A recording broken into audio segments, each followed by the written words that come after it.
Avant de créer notre base de données, nous allons créer un nouveau projet. Et cette fois-ci, nous allons choisir la version 8 de Symfony. Même si une nouvelle version est sortie entre-temps, je vous encourage à utiliser exactement la même version que moi, ainsi il n'y aura pas de bug ou de problème. Et pour information, le projet précédent, vous pouvez le détruire car nous n'en aurons plus besoin. Pour créer notre nouveau projet, nous allons utiliser une commande que nous avons déjà utilisée précédemment. Symfony, New, ensuite on met le nom de notre projet, je vais l'appeler projet avec BDD comme base de données, et je mets des tirets entre les mots. Ensuite je vais spécifier une version, la version 8.0.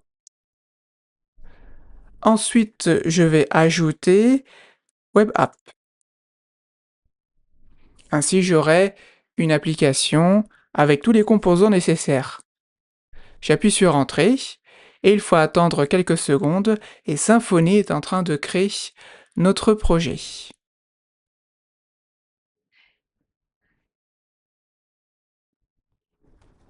Voilà qui est fait. Si je fais ls, on voit bien mon nouveau projet qui s'appelle Projet avec BDD. Maintenant, ce que je vais faire, je vais ouvrir mon éditeur de code préféré et continuer à travailler à travers cet éditeur de code. Nous avons ici notre projet qui a été ouvert grâce à VS Code. Ici, nous avons un terminal en bas que je vais utiliser lorsque c'est nécessaire. On va commencer par ouvrir un fichier compose.y.aml. Il y a ici quelques informations. Pourquoi utiliser ce fichier? Eh bien, pour créer une base de données, il faut avant tout créer un serveur de base de données. Pour atteindre cet objectif, il existe plusieurs options. Celle que je vais utiliser, car je suis plus à l'aise avec cette option, c'est d'utiliser un logiciel, un outil que vous connaissez peut-être, qui est Docker et qui nous permettra justement de créer un serveur de base de données rapidement et facilement. Si vous ne connaissez pas cet outil, ne vous inquiétez pas, je vais vous guider simplement pour créer le serveur. Ensuite, on pourra continuer. Bien entendu, pour utiliser Docker, il faut l'installer. S'il ne l'est pas déjà, il suffit d'aller dans un navigateur web, dans un moteur de recherche de votre choix, vous tapez « Installer Docker » et ensuite votre système d'exploitation. Moi, j'ai un Mac OS, et ensuite, je clique tout simplement ici. Et là, je peux installer Docker en choisissant ce qu'il me faut. Ici, on installe le Docker Desktop, généralement installé dans un Macintosh ou dans un Windows. Je pense que Linux marche un peu différemment. Quoi qu'il en soit, vous suivez les instructions, et ensuite vous aurez Docker dans votre propre machine et pourrez l'utiliser. Bien sûr, si vous préférez utiliser une autre méthode pour lancer un serveur de base de données, une méthode que vous connaissez bien, n'hésitez pas à l'utiliser. Il faudra juste adapter certaines informations. Une première chose que nous pouvons faire, c'est bien vérifier que Docker est installé. On fait un docker-v. Si un numéro de version apparaît, par exemple moi c'est le 29.3, eh bien il est bien installé.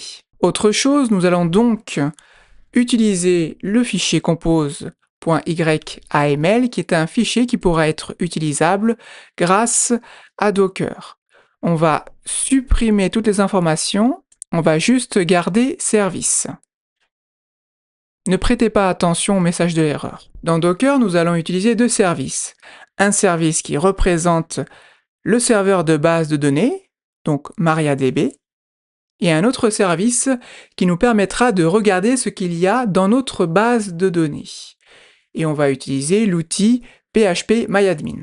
Nous allons commencer par la base de données et on va y insérer les différentes informations. Donc même si vous ne comprenez pas, ce n'est pas grave, il vous suffit de recopier. Si vous maîtrisez Docker, vous saurez comprendre ce qu'il y a. Donc là par exemple, on est sur les mots de passe de la base de données. Donc ici, c'est des mots de passe qui sont facilement trouvables. C'est juste pour le test en local. Bien entendu, si vous utilisez ce système en production dans un serveur, par exemple un serveur type VPS, eh bien surtout, vous changez les mots de passe. Donc voilà qui est fait. Grâce à cette portion de code ou de mots ou d'instructions, eh bien nous pourrons lancer un serveur de base de données. Maintenant, on va utiliser ou lancer PHP-MyAdmin, une interface qui nous permettra de voir ce qu'il y a dans notre base de données. Pareil, vous pouvez recopier le code sans comprendre si vous ne maîtrisez pas Docker. Et si vous maîtrisez Docker, tant mieux, vous comprenez ce qui se passe.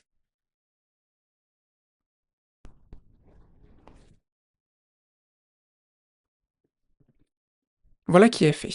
Une dernière chose à faire, c'est d'ajouter les volumes. Faites très attention à l'indentation, c'est très important qu'il y ait une certaine cohérence et vous pouvez sauvegarder.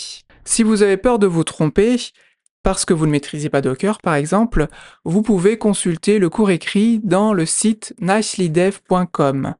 Vous scrollez en bas et vous avez ici ce qu'il vous faut copier. Donc vous copiez par exemple en cliquant ici et vous copiez directement dans votre éditeur de code et ça fonctionnera. Je mettrai le lien dans la description et si vous voulez en savoir plus sur Docker, maîtriser cet outil qui est vraiment formidable, sachez que j'ai créé un cours gratuit sur YouTube. Il suffit dans YouTube de taper formation Docker et vous avez ici le cours. Je mettrai le lien directement dans la description aussi. Très bien, on retourne à notre éditeur de code. Maintenant que les choses ont été préparées, il nous faut lancer les différents services de Docker. Pour cela, il faut vous mettre dans le dossier de votre projet, voilà ici, et vous tapez docker-compose up. Il va faire différentes choses. Il faudra peut-être patienter plus longtemps. Et ensuite, les choses sont prêtes. Alors, comment on sait que les choses sont prêtes? Eh bien, on va pouvoir vérifier directement dans PHP-MyAdmin. Je vous rappelle que c'est un outil qui permet de vérifier ce qu'il y a dans la base de données et plus généralement ce qui se passe dans le serveur de base de données grâce à l'interface qui est très simple. Pour y accéder, il suffit de taper localhost 8080. Et pourquoi 8080? Parce qu'on a mis ici 8080. Donc c'est ce que nous allons faire. Alors on va taper localhost 8080. Vous voyez ici, on a notre PHP-MyAdmin avec une interface. Et on voit ici différentes informations. Et ici, celle qui nous intéresse, Symfony-DB, qui correspond donc à la base de données que nous avons créée. Alors, comment elle a été créée? Vous allez voir ça dans le fichier précédent que nous allons ouvrir tout de suite. Alors, c'est justement ici. Vous voyez, MariaDB Database, on a mis Symfony-DB, montrant ainsi que l'on voulait créer une base de données dans notre serveur de base de données. Et il l'a créé automatiquement lorsqu'il a lancé. Ici dans PHP-MyAdmin, donc il y a différentes informations aussi, on a été connecté directement. Si par hasard il vous demande un mot de passe et un numéro de compte, il faudra utiliser ce qui est indiqué ici. Comme pour ici pour la base de données, si vous utilisez ce système en production dans un serveur, il faudra bien entendu changer tout cela pour que ce soit plus sécurisé, notamment le mot de passe, un mot de passe très difficile. Maintenant, d'une certaine manière, il faut connecter notre serveur de base de données à notre framework Symfony. Pour cela, on va utiliser le fichier que l'on connaît déjà, le .env. On en a parlé un tout petit peu dans une leçon précédente. Vous scrollez jusqu'à atteindre database URL. Et il y a ici une information qu'il faudra changer. Donc ici, vous pouvez déjà tout supprimer. Maintenant, on va modifier donc et ajouter les informations qu'il faut. Alors soyez bien attentifs, il y a un risque d'erreur. Il faut vraiment taper les choses correctement, donc je vais y aller petit à petit. Dans un premier temps, il faut mettre le moteur de base de données. On est dans MariaDB, mais le moteur de base de données est MySQL. Donc on tape MySQL. Ensuite, on met deux points, // OK. On met ensuite l'utilisateur, le nom d'utilisateurs de notre base de données. On peut retrouver les informations ici. Maria User, c'est Symfony User. On copie-colle. Très bien. On fait 2 points. Ensuite, il faut mettre le mot de passe correspondant. C'est celui-ci. On CTRL-C, on fait un CTRL-C, on copie. OK, ensuite on fait arrobase. Il faut indiquer eh bien, l'hôte.